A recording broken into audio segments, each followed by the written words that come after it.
Hello guys, welcome back to my YouTube channel T-Spot. In this video, the day we've all been waiting for has finally arrived. The creators of And Just Like That have made viewers wait through far too many episodes of Carrie Bradshaw and Ida Shaw's ostensibly flaw-free restored relationship. A fate worse than the focus group for Che Diaz's unsuccessful pilot.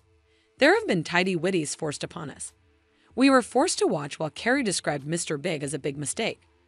We were supposed to think Carrie went to Virginia of all places, but it appears that a hint of the fake TV romance's more genuine side is now emerging. But let's not jump to conclusions at this point.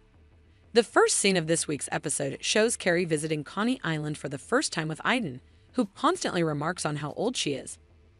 Lissa battles with the reality that she became pregnant right when her career was ready to take off in Season 2, Episode 10. While Miranda is in the comedy club, Shape performs a stand-up set based on their connection with her. The future plans of Carrie and Aiden encounter some difficulties when Steve changes for the better. Here is all the information you might need on the conclusion of And Just Like That, Season 2, Episode 10. Spoilers ahead. Aiden and Carrie arrive in Coney Island to see Steve setting up his new cold beer fries, cotton candy ice cream shop near the beach at the start of the episode.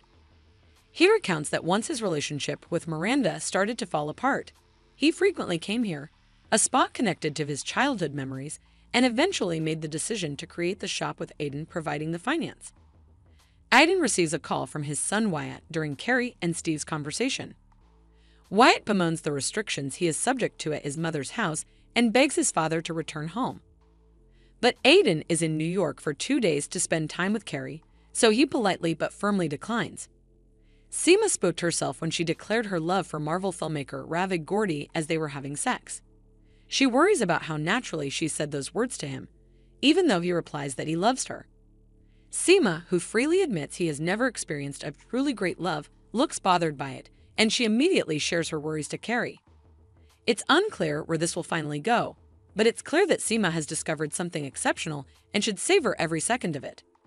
Charlotte's clients, Sam Smith and Jeffrey, make cameo appearances.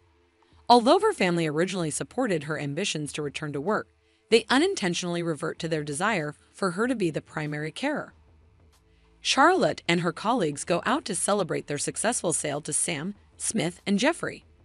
When she gets home, Harry and her kids interrogate her about her whereabouts, which causes a very inebriated Charlotte to stand up for herself. When Anthony refuses to be the woman during sex, Giuseppe and Anthony have a discussion about the generational differences in their relationship. Miranda flourishes at her new job and goes to the UN with her new employer despite annoying the other interns.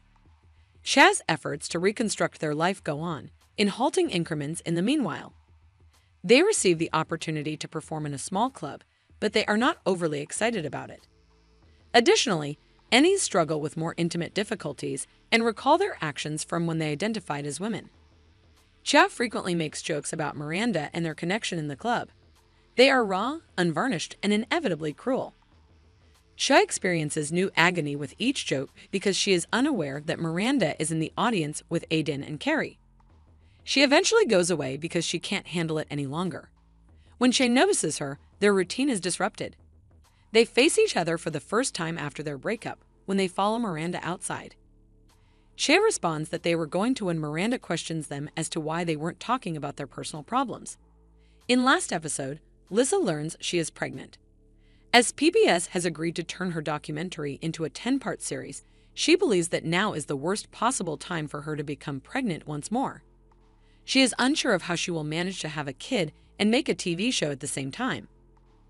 Although Charlotte and Herbert reassure her that they have complete faith in her ability to balance the two, Lissa has her concerns.